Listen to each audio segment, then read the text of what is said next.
was always the dude that was behind the scenes, the young buck in the block. Anytime I would come in and try to kick my little rhymes, all the old heads would make fun of me. You'd start to develop this kind of insecurity about your craft. I carry that for many, many years. I didn't realize it at the time, but I was within the process of the hip-hop culture. I was a 16-year-old kid. My goal was to get an MPC 3000. My father had a restaurant, and I'd work triple shifts, double shifts. I saved every penny. I was on a diet of potato chips and quarter waters and shit. George, the Bobbito show, Fat Joe and everybody used to come to the block. What did it feel like being around all these people? I didn't really know what to expect. Everything that he's saying right now is hitting me so hard because... You said it's hitting you so hard? Or getting you? Because he's disgusting. He's disgusting. This was the year Pac and Suge and Snoop were at the after party of the MTV Awards. I got to watch Nas, Havoc from Mobb Deep, Snoop, Pac, and Suge almost go at it. Wow. We really were in the origins of where the culture started. It wasn't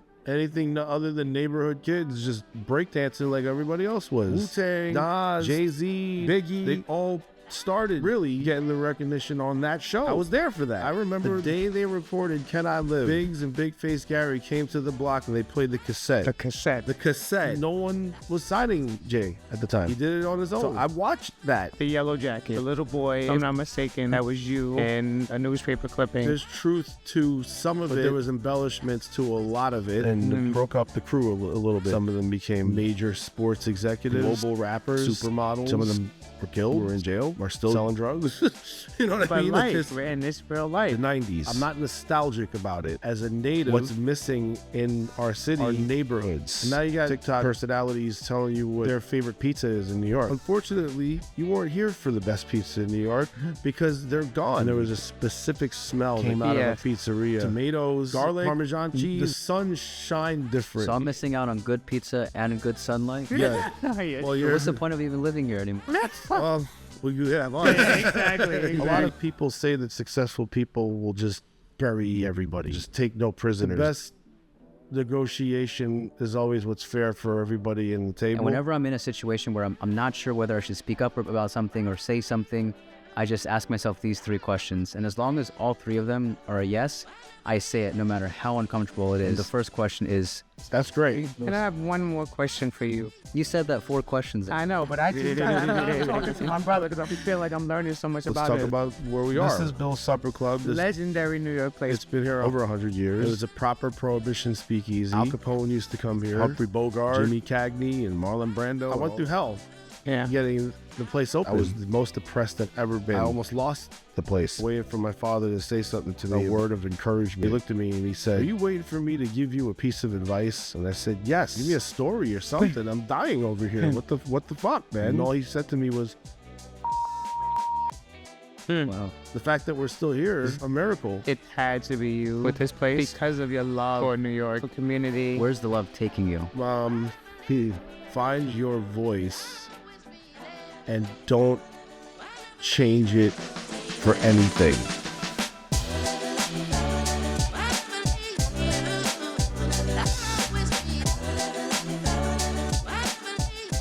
So this is our third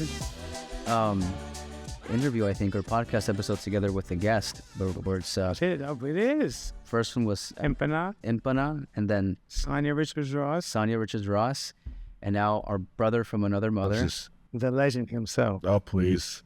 Christian Pascal. I'm happy to be here, guys. The one and only. Yes. Thank you for showing up, brother. Thank you, brother. Thank you for having me. Incredible. This is great, for sure. Have you done a podcast before? This is the first time. This isn't my first. I've done like maybe one or two, but, you know, I was always the dude that was behind the scenes, and I guess nowadays you have to find yourself kind of dwelling in front of the scenes. So here we are. What's it like to be behind the scenes for you? Stressful. Because obviously behind the scenes, it's like if you go to a Broadway show and the show is going well, you don't really realize all the drama that's going behind. And it's just something that maybe the public won't understand, but there's a lot that goes on behind the scenes to bring the show to fruition. Have you ever been to either of you been to the it's in like Times Square, the Museum of Broadway, I think it's called something like that. Oh, yes, actually, I have. No, but I'm cool with that. I would definitely go and check They that have out. these like live sets of like a stage or show, so you see what the audience sees, but it's like a model, so you can walk behind the stage and you see all the different things that are going on while the show is running. There's people like pulling stuff. There's like maybe 50, Stage 60, hands. 70 people Yeah. running a freaking show. It's funny. I had a conversation with my friend who sings opera at Lincoln Center, Huh. and I said, "What kind of mishaps usually go on? Like how often do you guys have mishaps?" And the guys at Lincoln Center, they'll do maybe 2 shows sometimes a night, or a day or whatever. And he comes in and he goes, "Well, the dude got decapitated." And I'm like, Whoa. I'm sorry. What? that was that wasn't that? where I was going with this. I was talking Wow. like, did the lights ever go off? Or does Yeah. anybody forget their lines Right. or whatever the case? You're over here talking about some guy getting decapitated. That's, Wow, that's a little deep. That's a big oopsie daisy. That's a very wildly deep. shout Oh out my to the God. shout out to the Yeah. guy. And let me tell you something about Christian. Christian is a mastermind behind the scenes. I mean, that's why I'm glad we're getting him here to talk about his story, because we met through some great people. But he's managed bands and he's helped guide careers. Yeah. From restaurants to people's lives. Like, he's just so influential behind the scenes and never really asked for credit. Never really cared to be in the spotlight. But to me, he's one of the people that deserves to be seen, that has a beautiful story. And I just think it's about time that you share some of these great things. Thank you, man. Yeah, for sure. And we were just talking earlier. You said 3 years ago you kind of really realized you always knew that you were talented, you said, but you kind of realized the value that you had as an artist. Can you talk a little bit more about that? From the music side? Yeah, just Ever since I was 10 years old, I started, I wanted to be a rapper when I was 10 years old. And me and my best friend, who lived on the 4th floor of where I grew up on the Upper West Side. We lived in the same building. I kind of convinced him to become a rapper with me. And I was always the young buck in the block. So anytime I would come in and try to kick my little rhymes or whatever, all the old heads would make fun of me. What would happen was you'd start to develop this kind of insecurity about your craft and not really seeing it as an art form. Remember, I'm 47, so this is like 1989, 88 when we were trying to become a rapper. You know what I mean? All the older heads were like professional rappers. Like a couple of the guys ended up getting signed to major deals, and all I wanted to do was just be a part of it. But I was the young kid on the block, so I would get kind of shooed away. And so I carry that for many, many years as an artist. So I would constantly go back and forth with at least what my approach to making the music was. I found myself writing, making beats. I was lucky enough to have one friend of mine from the neighborhood kind of give me the honest to God truth about it. He believed in me as an artist, but gave me a lot of the tough love that came with it. Obviously, I would react or, be really insecure about those things. But then, lucky enough for me on my block, because I grew up on 99th between Broadway and Amsterdam. On 98th and Amsterdam, there was a park called the Goat. We knew it as the Goat, which is a famous street ball basketball court. So like West 4th, 98th Street, The Rutgers, main ones, yep. those are the main ones. It was also known as Rocksteady Park, which is where the Rocksteady crew came in. So I didn't realize it at the time, but I was within the process of the hip hop culture growing into what it eventually became. And I would be there with, Crazy Legs would be there, or Frosty Freeze would be there, or Doze, graffiti writer, all those heads would be there. So these were the guys that were telling me to go away. You know what I mean? These are like ultimately became legends. what kept you coming back? I don't know.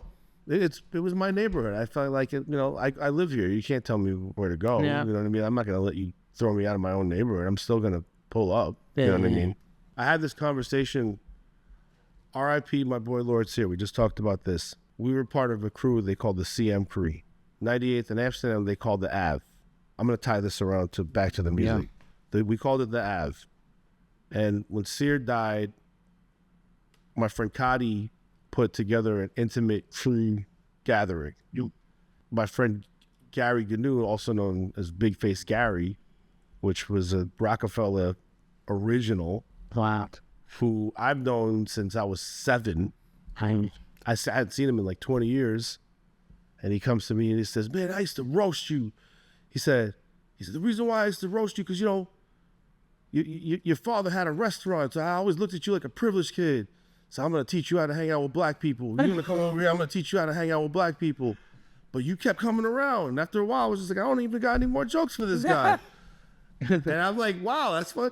I didn't even think of it that way, but you're right. Like I just kept coming around. And so there's a guy called Curious George that was a friend of ours that would feature on Stretch Armstrong and the Bobbito show, which was a legendary underground hip hop radio station off Columbia Records. Shout out to Stretch and Bob.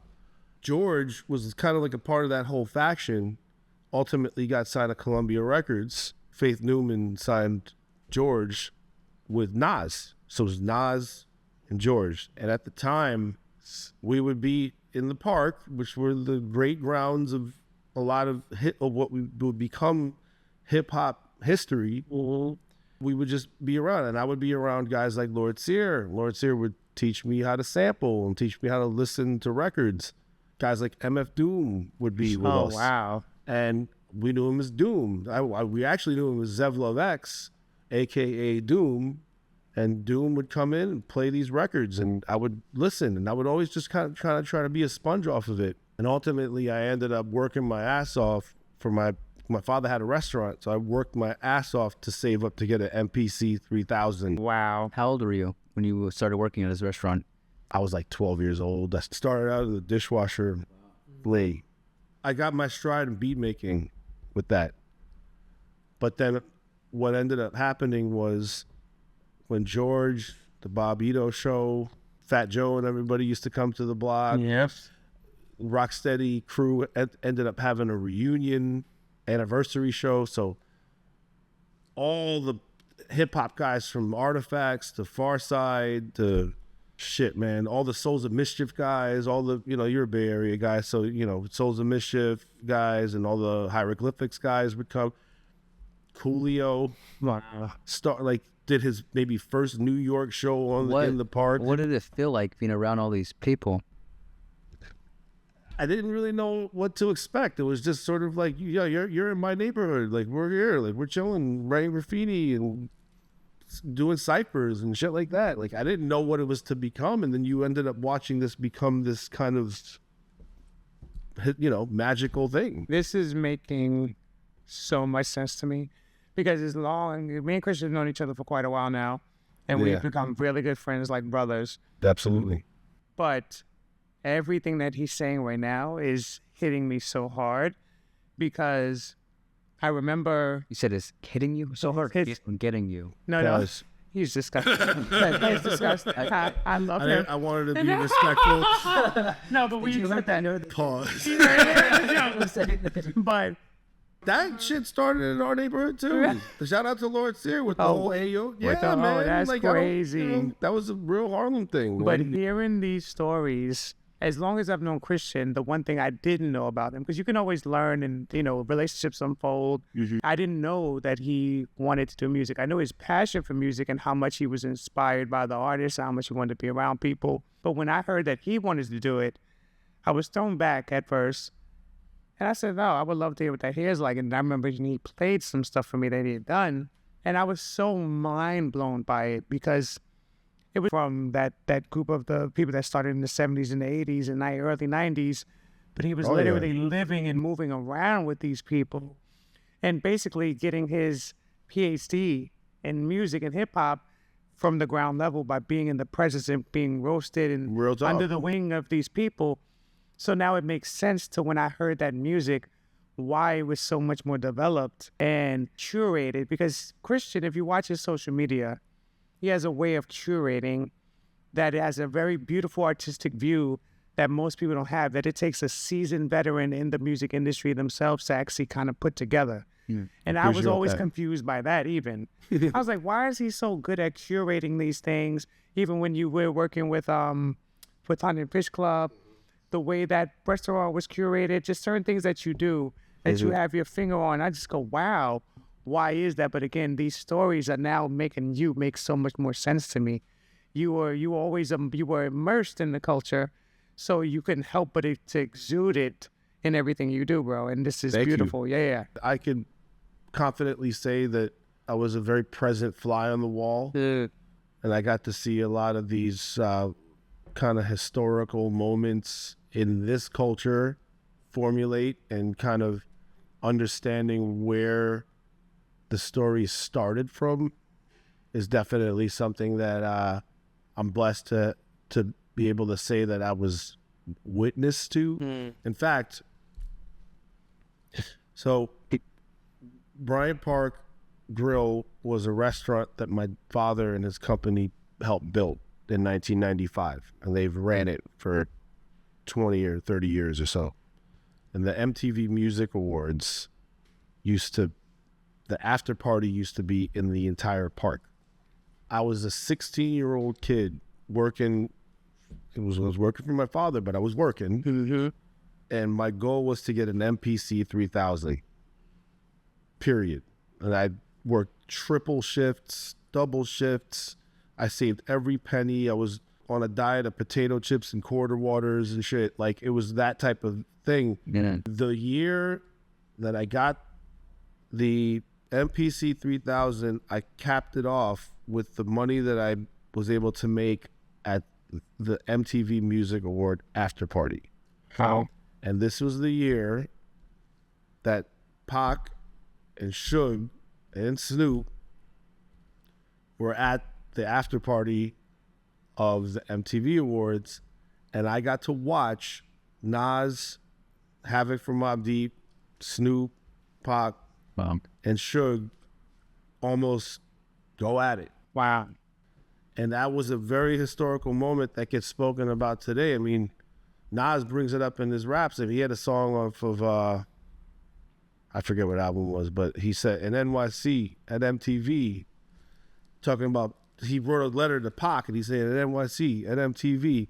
I forget what the rest of the line was, but it obviously held a moment for Nas, and how that whole thing all took. Because I remember Pac was walking around, and the whole Death Row guys were rolling around with Death Row East banners, and Pac was just talking mad shit, just like, yo, fuck that. You know, West Coast is in the East Coast. And they almost came to blows, Pac and Nas and Snoop and them. I was working the ice cream station. I gave Suge Knight his 2 ice cream sandwiches. Dude was walking around with 2 bodyguards. The Suge was bigger than, it was crazy. It was just like a real crazy moment for me in this moment in hip hop, that you could feel that it was going to cross over into something a little bit more commercial, because it was still kind of ours, like in the street, on the street side, you know what I mean? But you could feel that it was going to cross over at that moment. Yeah. And nothing happened. There was an argument. There was a beat. I watched it. I was there handing out ice cream sandwiches to all, like, you know, Fiona Apple or whoever the hell was walking around. Apple, wow. Quincy Jones, I think, was walking around and that shit. It was crazy. That night was the night that, with the pay that I was able to make from that party, I was ultimately able to get the MPC 3000 with. But the fly on the wall, is that something that is learned, or do you feel like you were born with? It was realized, actually. I mean, it was more or less like kind of the curse of being the youngest in the crew. You had to kind of figure out when you should speak or whatever, because you're amongst older peers and everything. And they were definitely a lot sharper with the roasting. So you never wanted to look crazy, because the feeling of having 30 dudes fucking roasting you in the middle of the night, and just you don't have the wit to come back at them because you're by yourself. You know what I mean? This is dudes just throwing darts at you. You're just like, damn. But I'll say that toughened me up for sure. That definitely trained me. Yeah. Because you can take a lot. I definitely could. Oh, well, we were talking about that. Yeah, you definitely take a lot. He says, how are you today? And I said, I forgot. Actually, I don't even remember how I'm feeling today. But I'm alive. That's all that matters. But that also makes me understand you more, because I've always looked at you as this person who kind of, it's like he has a built-in raincoat that he wears all the time. and things hit him and they just repel. And he's not fazed easily by things. He doesn't jump at anger. He's one of those people. Almost reminds me of what's the dude from with the cutting balls in his mouth and Godfather? Godfather. Yeah, Don Corleone. He has very much has that presence. Marlon Brando. Yeah, Marlon Brando. But Yeah. he doesn't really need to say much because, his posturing is like when he sits a certain way or he sits up and the hands goes, it's like, like you probably done said something that you need. There's certain ways. He just has mannerisms that speak listen. louder than his words. Well, there's a difference though between like just sitting quietly and just physically being there versus absorbing, listening, and processing what's going on and having your own kind of interpretation of it. How do you process things, and has it changed over the years? Well, yeah. I mean, I've gotten older. Whatever experience I've gone through or whatever hardships I've gone through or even some of the good times that I've gone through, after a while, you keep getting punched in the face. You don't feel the punches after a while. Mm-hmm. I don't know. Maybe that goes with kind of why I was a little bit more quiet because the punches were definitely often. So you just sort of learned your lesson at that time that you did get hit with a bad moment, and you learned to pace yourself a little bit more to figure out how to journey through that moment. As a 47-year-old man who's a father of two, I guess you kind of understand Clint Eastwood a little bit more when you start getting into that get off my lawn shit. Uh-huh. And not to be like an old head, but like it's like, why waste the time? You know what I mean? Like, just I don't need to relive what I've lived through 20 years ago. You know what I mean? I could cut it faster. So during those tough moments where you would receive those punches, who was there for you? And my crew, man. Like, you know how they say you count your friends on 5 fingers? Mm-hmm. I'm blessed today to be able to say that I've identified the 5 people that are my day ones, 4 of which I've grown up with, 1 of which I've gotten to know in the last 10 years. But she's down with us. Like, she was in our circle spiritually in Queens, and we were in Manhattan, because she's cut from the same cloth that we're cut from. So the experiences that us as 47, 48 years old, it resonates as a lineage of New York people that were born and raised here at a specific time, the 90s. I'm not nostalgic about it.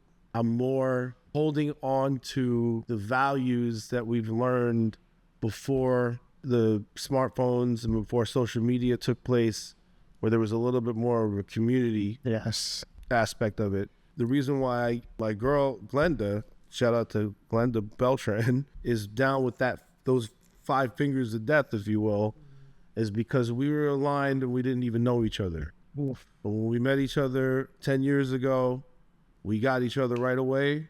And I'm blessed to say that she fits in those 5 fingers. And the other 4 are just my best friends growing up. Ride or die.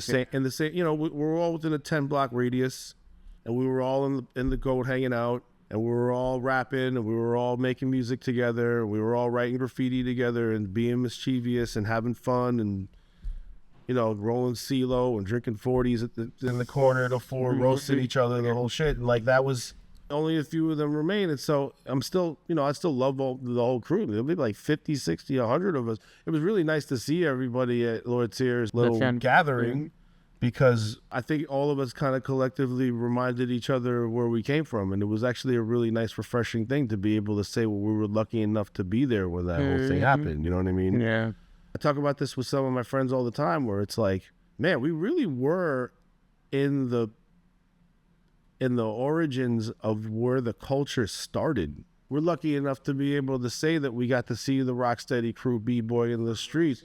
It wasn't anything other than neighborhood kids just breakdancing like everybody else was. To watch that history become what it ultimately became, it's kind of great. And then when Curious George got signed and Bobbito and Stretch were doing their thing, rappers from Wu-Tang to Nas to Jay-Z to Biggie, they all started really getting the recognition on that show. There's documentaries about it. I'm not just talking out of my ass. So I was there for that. Lord Sear was a co-host. Lord Sear is one of my oldest friends in the world, man. I'm really sad to see him go. Being able to see that start to where it is. I mean, the Rockefeller guys used to be, when they first started, while they were recording Reasonable Doubt, was hanging out in our block. You know, I remember the day they recorded Can I Live, Biggs and Big Face Gary came to the block and they played the cassette. The cassette. And the album wasn't done yet. And they must have played that record 30 times in a row. And the first time I heard it, I wasn't really into it because they used an Isaac Hayes sample that I also used. So I was mad that they used the samples. I'm like, man, I flipped that shit better. But then, of course, after like the 5th time of hearing them, just like, damn, bro, this Jay-Z's gonna pop. And remember, Jay-Z no one was signing Jay at the time. Yep. He did it on his own. So I watched that happen. So now you take that part and now look at what Jay started into what we live in today culturally with what Rockefeller started. I don't care what anybody says. I defend it. Like Kanye, Rihanna, you know, whoever it was. Real game changers. That changed the game. Yeah. You know, that's period. The Yellow Jacket. I don't know if you know what I'm talking about when I say the Yellow Jacket. But the little boy, if I'm not mistaken, that was you in a newspaper clipping. Was that the age? Was that around the time when this was happening? Or were you younger in that photo? The Yellow Jacket. What was? I don't know if it was Yellow Jacket, but I know it was a photo of you as a kid, and the photo that you were in the newspaper. Oh, you mean New York Magazine? The New York Magazine, yes. Oh, Prep School Gangsters? But yeah. So yeah, was that kid privy? How old were you? Was that the same timeline? That was around the same time, man. Yeah, so you were... Well, remember that article came out in 96. Yeah, okay, so yeah. Okay, Reasonable Doubt came out in 96. That's right. So all of that shit was in the same time. Wow. And people still talk about that article 20 years later. No, 30 years later. So what, you were like 15, 16? I was about 17 years old. Yeah. 16, 17 years old. Is there anything about the article that most people misunderstand or just don't know about?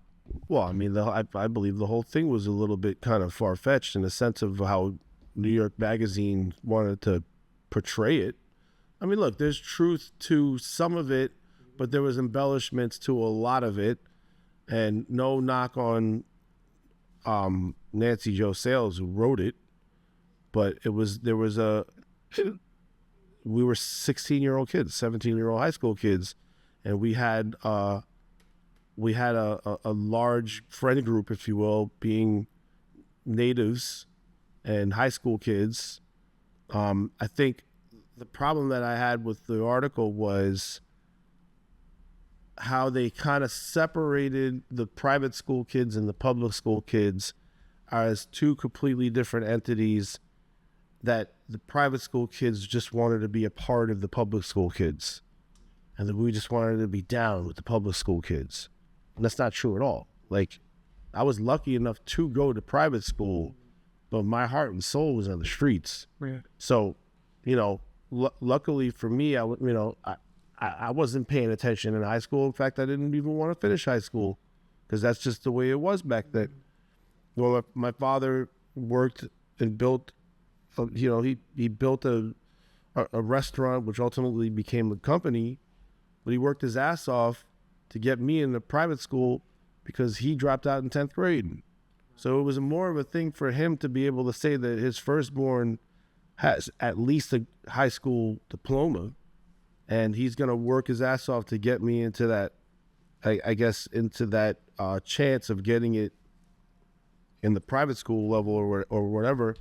But I didn't benefit off of any Ivy League school acceptance or anything. I didn't, in fact, only one college accepted me, to be honest with you. And I went there for 17 minutes. You know, wasn't even down with that. But like a lot of us that were kind of in this position, we didn't view it as we want to be down with the public school kids.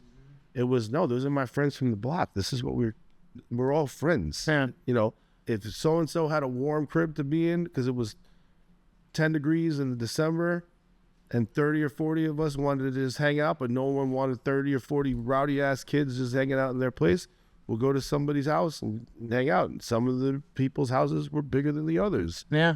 And that's just the way it was. But the way that the article kind of placed it was prep school gangsters. Like, I'm sorry. That's just ridiculous. That just wasn't how the whole thing was even received on our end. It was, and the problem that I had with it was that it really did break up a lot of friendships and it broke up the crew a little bit.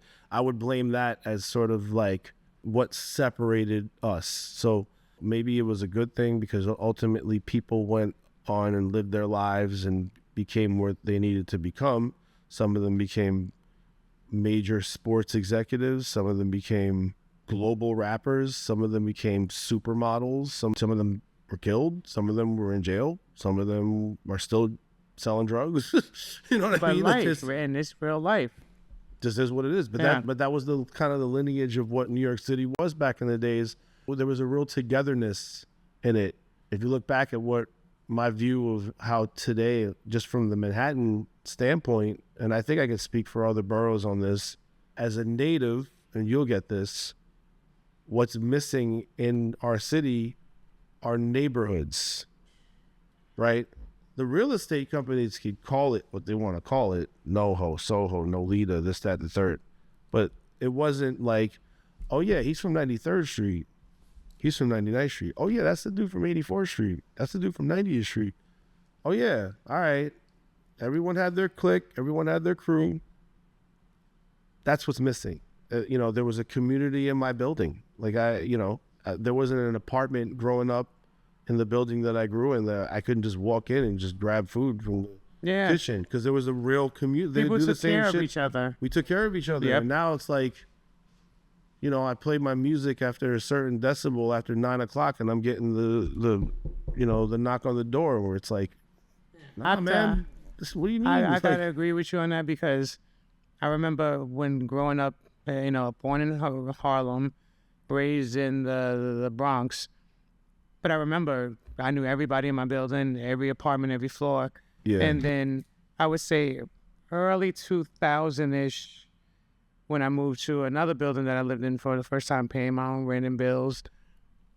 I've been in that building maybe 20 years or so, but I remember 10 years going by and still meeting people that lived in my building that had been there living years. I just didn't know them because there was no community energy or vibe, and nobody cared about each other. And then I kind of brought that back to my building because y'all know I'm a social, just mouth and talk to everybody.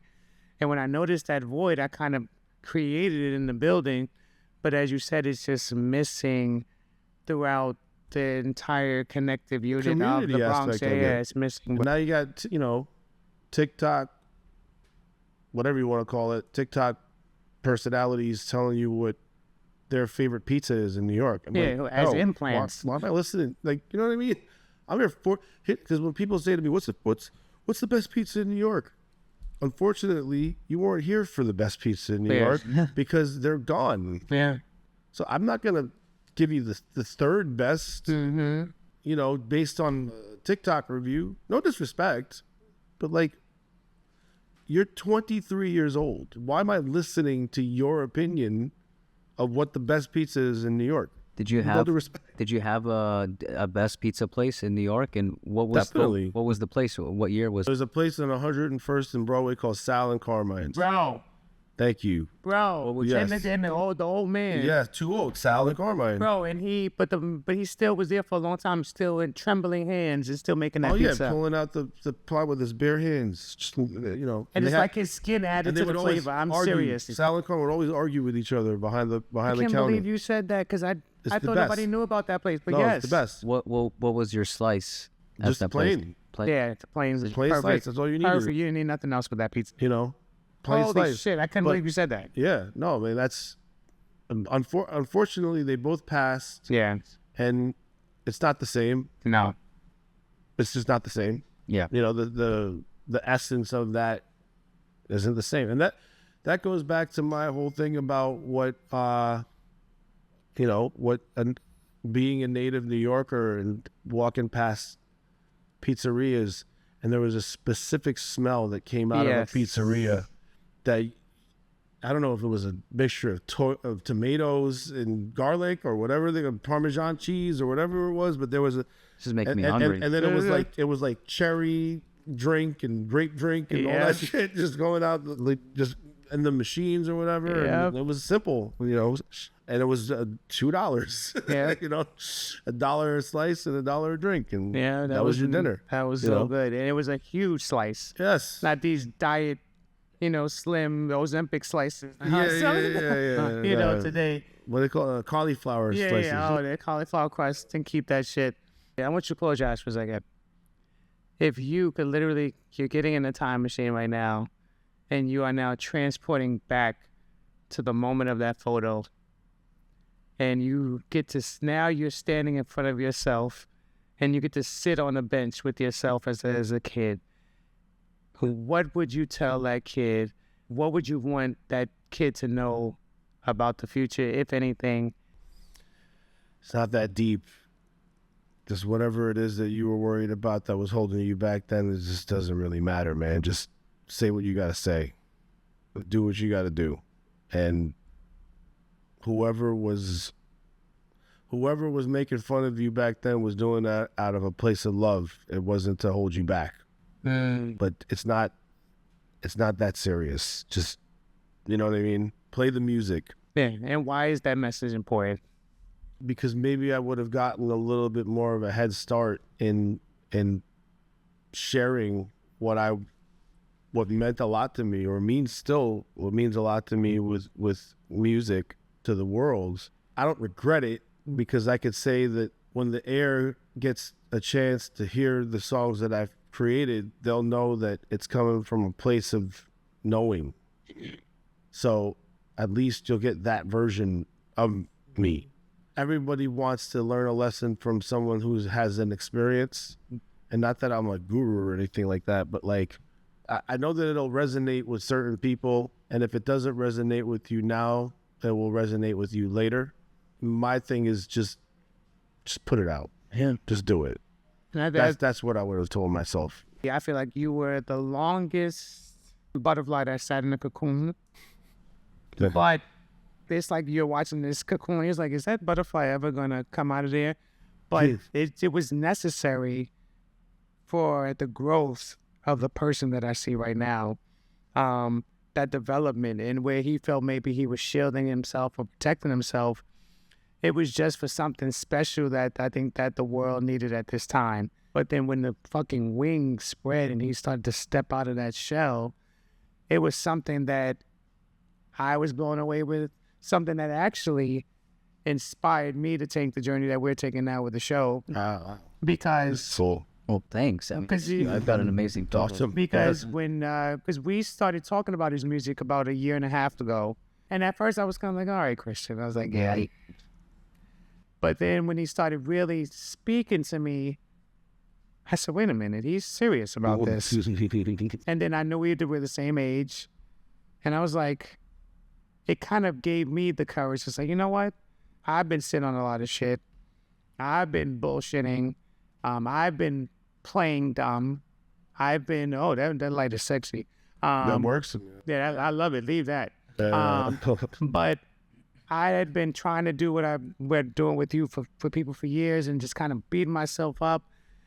And then the light really hit me that I was on the right track when I sat in his place. And I never forget, he just reached over and he said, come right. And he was just so shy about it, and like, no big deal. And he pressed that play button, and my jaw hit the floor.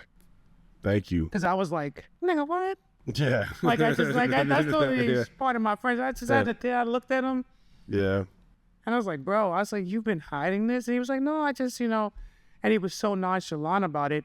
Again, that cocoon time was where he built his confidence, and his gift was just being nurtured. Yeah. Then again, it inspired me to take the leap with you, and what we're building now is beautiful. But I credit that a big part of that to him being his age, my age, and taking that leap of faith, and it did really put wind under my wings. So that's why I wanted to have you on the show. Sometimes it's just taking a leap. What did that Happy to hear that. feel Yeah. like? What did that feel like for you to take that step and to spread your wings? Yeah. I mean, what was going through your minds? Did it feel right? Did it feel? Yeah. I mean, I had this moment one time when I went to go see a band live, and I started thinking about my own talent in music, and I had come to this conclusion when I said, actually, I'm pretty talented in music, and then I thought, but I don't have anything out, and then it really hit me when I said, nothing's out. And then I had this spiritual moment where I said, nothing's out. If I die tomorrow, my kids will have nothing to turn back to for me. Yeah. So I got to do something about that. And the whole point of me being kind of a little bit more outgoing with putting out the music is more so that my children have something to go back to. I honestly don't care what people think of it at this point. As long as I have my voice living in the airwaves, my kids could always go back to that if something unfortunate were to happen to me. That's when you plant your legacy, is that moment. And so if that creation exists, that's the legacy. And if it's only meant for my kids to go back to, then I'm good. But if the rest of the world can feel where that was coming from, and if that resonated to them, then even better. You know, that's sort of how I feel about this place. I mean, let's talk about where we are now, right? The one and only Yeah. Bill. So this is Bill's Supper Club. This legendary New York place, by the way. Yeah, it's been here 100 years, over 100 years. It was a proper Prohibition speakeasy. Al Capone used to come here. Humphrey Bogart, Jimmy Cagney, and Marlon Brando, and all the old Hollywood guys that lived in New York, they all used to come here. And there's a big lineage of history with this place. It's in the heart of Midtown, in the Bank District, and there's no reason for a guy like me to own a bank bar, but I do, because I understood I understood the story, and I also understood how that correlates to something that was authentic to me.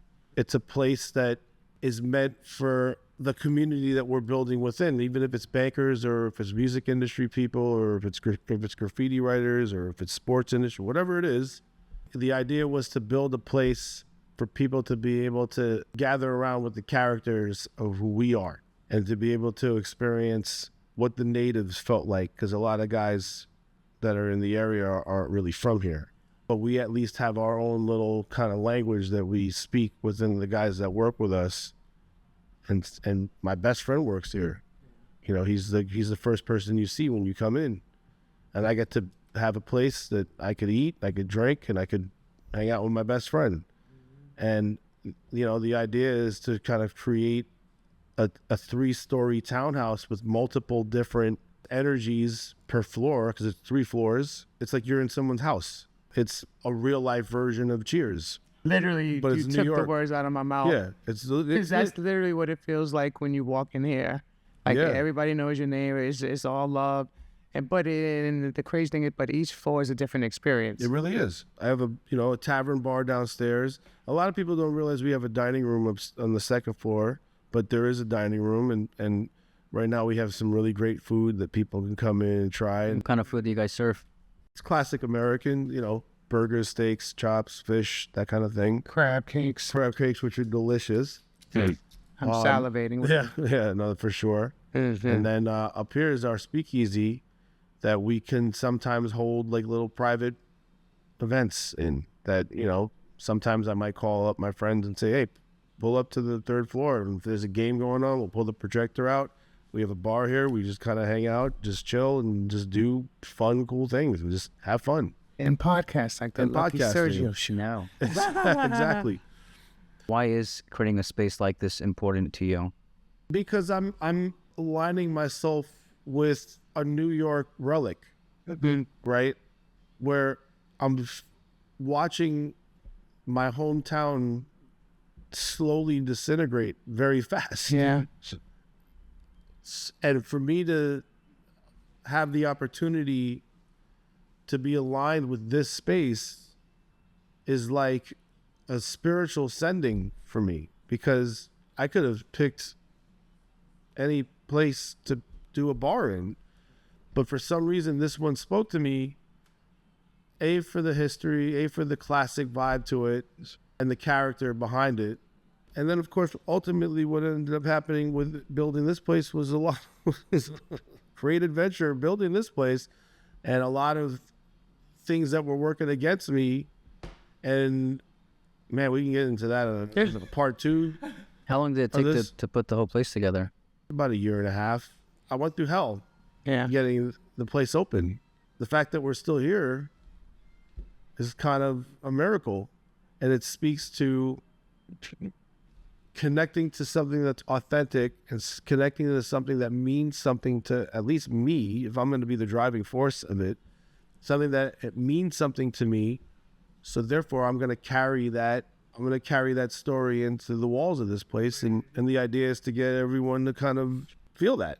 Then that's why I think it had to be you with this place, because of your love for New York, because of your love for community, which this place was basically built on.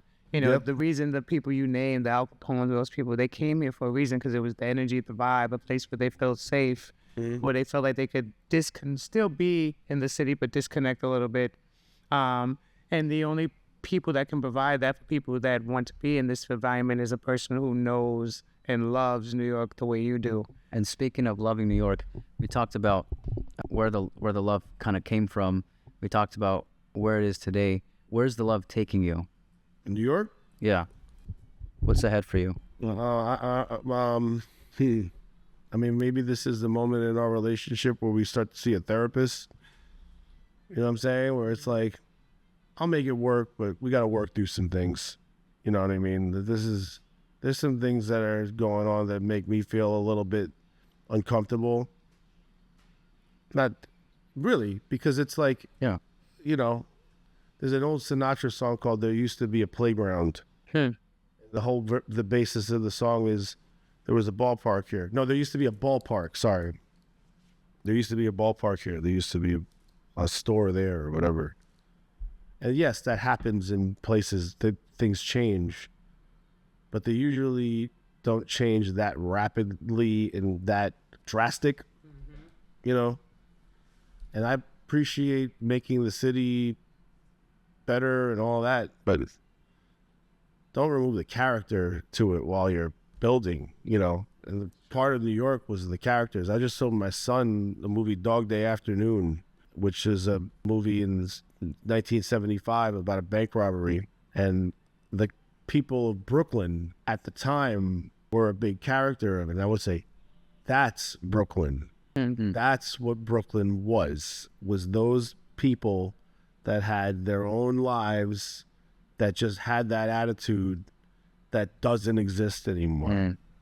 And that's the part to me, again, I said it before, it's not a nostalgia thing. It's more or less just, you know, you're kind of just wiping away the character. Yeah. And that's why I love this place, because it still has the character of what it once was. It's not the same as what it used to be, because when I took the place, none of the relics were here. So I had to kind of improvise on what I thought would stay true to the character, but the bones of the building and the bones of the place still has the character. And I'm starting to see some of the regulars that are coming in that aren't from here become regulars. I love that. And so now it's like, okay, well, you know, we could kind of build from that aspect of it. So, and let me say this, because I was sharing this with Sergio the other day. Now that you're taking me back on a little memory lane, I was explaining to Sergio that the Times Square he sees today was nothing compared to the Times Square of the 80s and 90s. No, can't. And I was like, I was telling him, I was like, bro, I said I used to walk through Times Square and you would see like hookers, pimps, the drug addicts, dealers. I mean, there was still the Broadway show and the lights, but every corner was like a peep show. Walk into and Tad Steaks, yeah, $2. Tad steaks for $2. Yeah, man. And you couldn't tell me I was having a quality steak. Of course. $2 a steak? Yeah, and it was just Great. a whole different energy. And what do you remember about that time in New York? And at Times Square. I said it to my son last week. The sun shined different. Sure did. Do you get what I mean when I say that? What does that mean? There was a tone to the sun when it was sunny out in the city. Yep. Back then, that's different today. I don't know. Is that because of all the lights now that are no, maybe it's the pollution or whatever. But for whatever it was like when the sun shined, you felt vibrate. Yes. Does that make sense? 100%. Now it's more of a hazy brightness. It was You remember you're looking at an area filled with like those characters that were around back then, and having a sunny day, everyone kind of felt like they were in a good mood. We were kind of in a good mood together because we know that tomorrow we're going to be in a bad mood. You know what I mean? So we might as well just enjoy this good mood while we're... I'm missing out on good pizza and good sunlight. Yeah. Well, what's the point of even living here anymore? Well, you have us. Yeah, exactly. You got some friends, and you got. That's a good. There's still some great places. Listen, there's great new places. I'm not knocking that and everything, and there's still some. I'm glad the peep shows are gone. Honestly, yeah, I'm glad. I'm glad that's all changed. Yeah, it's a little seedy. Oh my God, the things I did on 42nd Street. I was like, wow, you get fake ID. Oh, you get a fake ID in 48th Street, and then you go to Playland and play arcade games all day. And you'd be next to a pimp or a dealer or a hooker. And do you remember the arcade in Chinatown? Of course. Is it still there? There are arcades, not that one. Okay, but that was a legendary one. There are arcades for sure that exist in Chinatown for sure. You have two kids, you said, a son and a daughter. And a daughter. My son's 18. Oh, yeah. Going to be 19 in July. And my daughter is 11. Will turn 12 in November. What is it like being a father? Yeah, I love being a father. I love my kids. I really do. He really does. Yeah, I mean, I wanted to be a father, but I don't think people that have kids don't understand what that means until it actually happens. What should people who don't have kids, who want to have kids, expect? People always used to say, enjoy it while it lasts. Enjoy them young. They would always say that, and I would just be like, yeah. Of course, obviously, I'm going to enjoy them while they're young. And now that my son's 18 and I look at pictures of him when he was 2, and I had an epiphany when I said to myself, I'm never going to see that child again.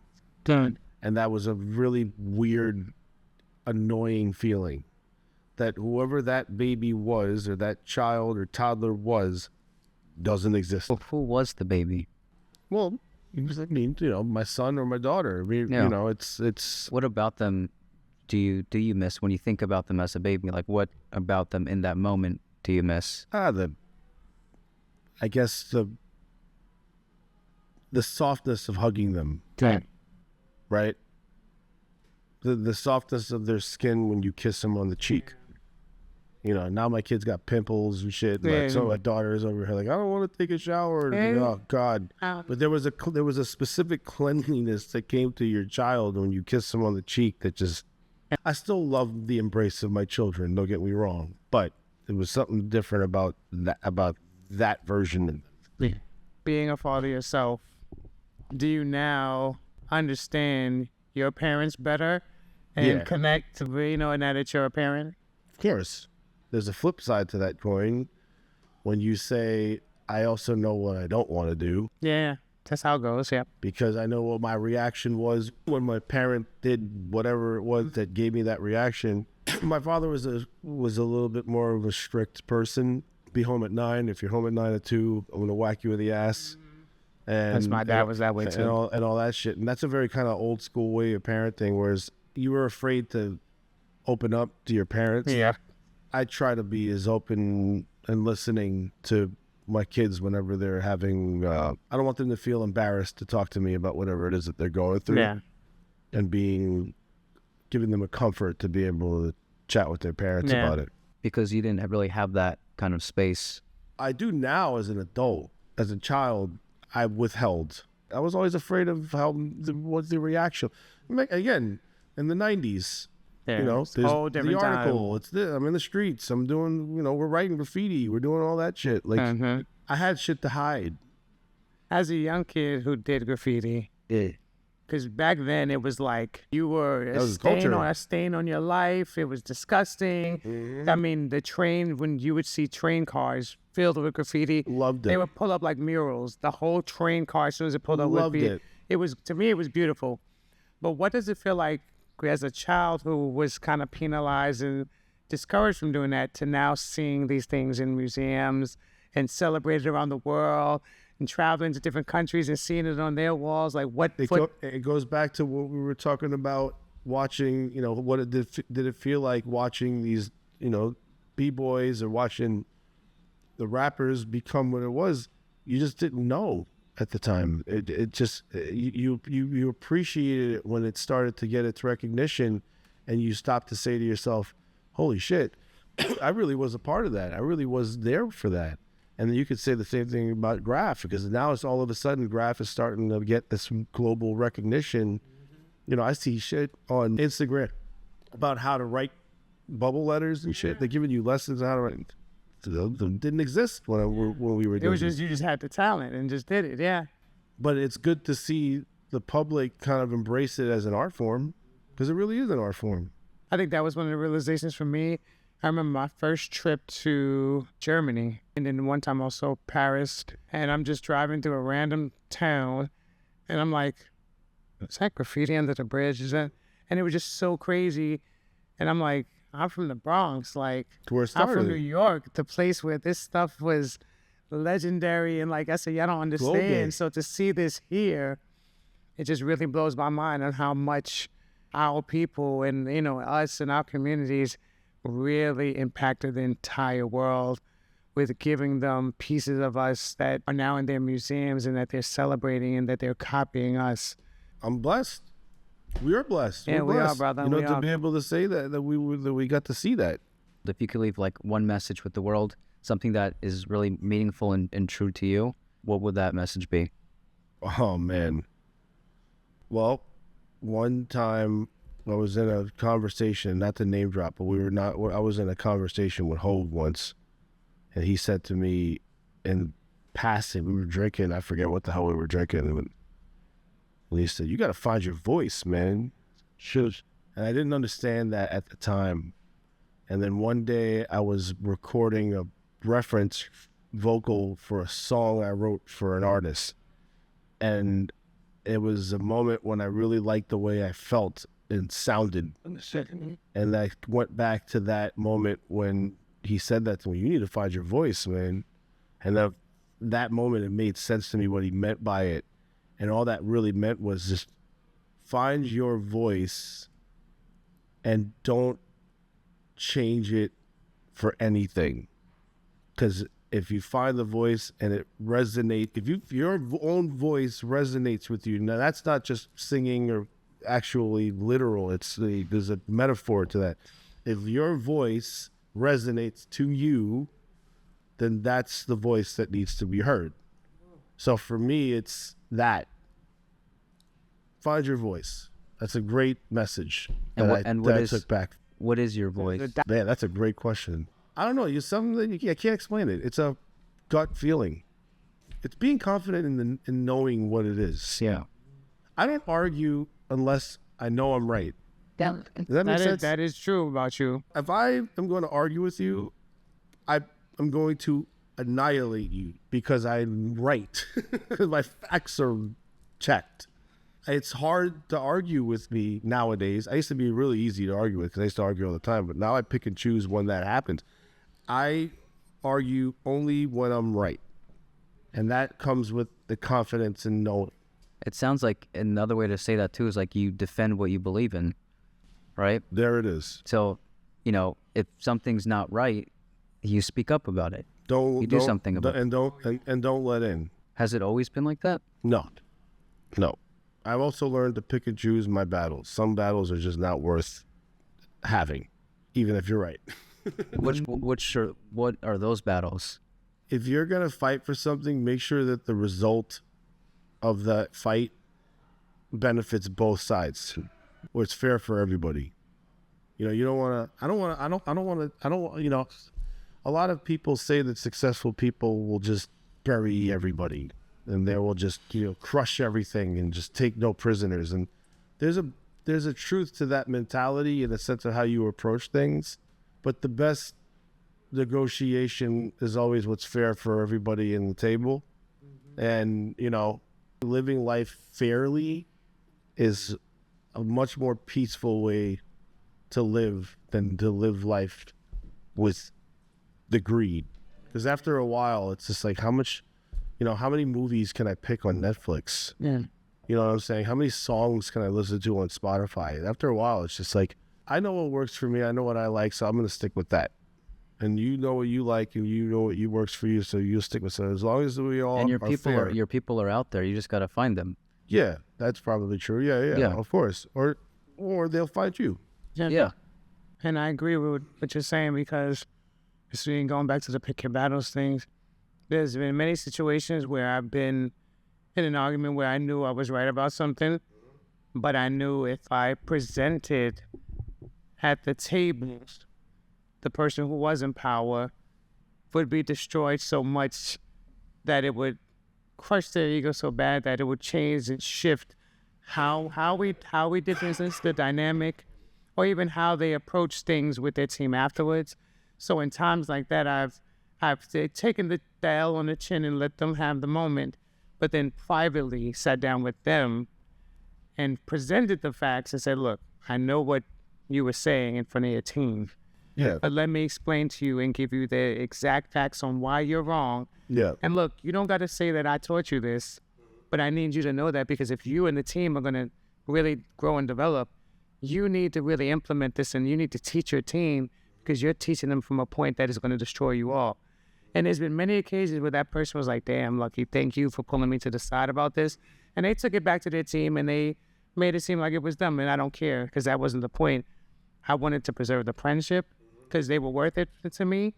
And I wanted to help their team. And sometimes the best thing to do is just bring them to the side and have that conversation without attack. Knowing when. And you can still affect change without being abrupt and rude about it. But also being mindful on when you bring something like that up, because you don't want to, while the fire is going and you want to put the fire out, you don't add more wood to the fire when you're trying to put the fire out. So the old me would have put wood and gasoline. Yeah, yeah. You same.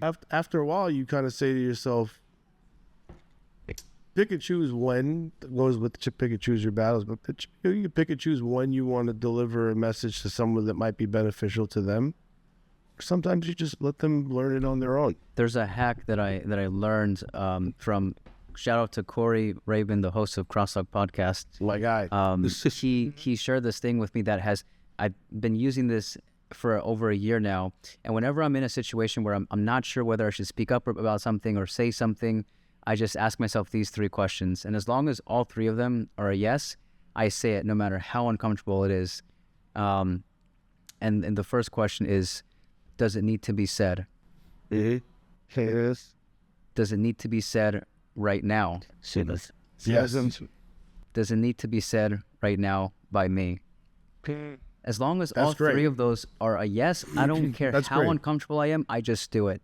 And I like that. then really the gold, the part that, shout out to Christina, that complements that so well, is right after you say it and do the thing, just detach from the results. Amen. Whatever happens happens. is happening for us. Yeah, exactly. Yeah, I agree with that. That's good. That's solid advice. That resonated with me. I love you, Corey. You always dropping jewels. Thank you. Yeah, that's And I have one more question for you. You said that 4 questions. I know, but I just talking to my brother because I feel like I'm learning so much about it. But if you had to drop a piece of advice that you think will live and stand the test of time, that you think is mandatory that people carry with them, what would that be? God first. Good. That's so simple, but it's whatever God wants, God gets. Whatever the plan is for that person accept it because there's a reason behind it. And eventually that lesson will be learned, and you'll then go back and you will thank God for that moment. If it's bad, if it's good, whatever it is. Oh, every moment has purpose. And that's something that we believe in on this show. There are no mistakes. Yes. Everything is either a lesson or a blessing. Yes. And that's why, just like you coming into my life, Thank you. You've been nothing but a blessing. And even the things that we've gone through together and the things that we watched grow and fall, we both learned, and same with you, brother. And it's just made us better and stronger. It's so simple, man. I remember I was going through hell building this place. I was the most depressed I've ever been 2 or 3 years ago. And I went and hung out with my father, who's been a professional in this business for 50 years. And all I wanted was a story from him to tell me that I was going to be okay. Because I was really facing lawsuits and all kinds of money and this, investors, all types of shit. And I almost lost the place. And I'm kind of slumping around, kind of waiting for my father to say something to me about it. That was a word of encouragement. And he looked at me and he said, "Are you waiting for me to give you a piece of advice?" And I said, "Yes. Give me a story or something. I'm dying over here. What the fuck, man? Just give me something." And all he said to me was, "Look to God, Chris."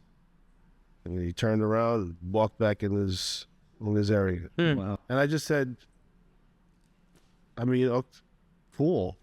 Look to God. All right. Thanks. And then as I got further into it, yeah, actually, yeah. Leave it up to however it is. You know, leave it in his hands. Yeah. Because it's never gonna give you something you can't handle. I know that's so cliche to say it, but it's actually true. It's the truth. You can handle it all. It's the truth. And I'm gonna go even deeper, and I'm gonna end my talk on this. When you learn to trust anyone from any faith, religion calls God, when you learn to trust that thing, you learn to trust yourself. And I've always said you can't be created by something and not be that thing. So when you learn to connect to the voice within, that is always speaking through you. Which goes to that moment. Find your voice. Come on now. Look at that. We should have the tambourine harmonica for He this didn't one. even catch that. He didn't even catch that. But 100%. And then you realize that you've had it all. Back to the chameleon. You've had it all. In you is always there. You just have to connect and listen and learn to pay attention to it. It's always sitting within you. Bro, thank you. Love you, man. Love you so much, bro. Christian, thank you for the time. And where can people find you, learn more about you and what you're doing? You can. Come to Bill's Supper Club, 57 East 54th Street. Address right here below. It's right here. Check Manhattan, the description. New York City, you know the vibes. And then, I don't know, find a mutual friend that might be friends with me and then add me on Instagram. See, mystery. You got to have a little mystery, people. I'll post it soon, yeah. But come Bill's Supper Club for sure. Yeah, absolutely. That's where you want to find him. Don't look on Instagram. Come here. Have a drink. He's approachable, and guess what? He's always here. I'm always here. And if you got beef, I'm here. No, I'm just kidding. If you got beef, we're going to put it on the grill and cook it. Cool. All right, peace. Mic check. Mic check. I think we're good. Ooh, so what you gonna do? Love, man. This is great. That was great. Thank you, bro. Thank you. That was good. Was I? That was perfect. Okay, cool. That was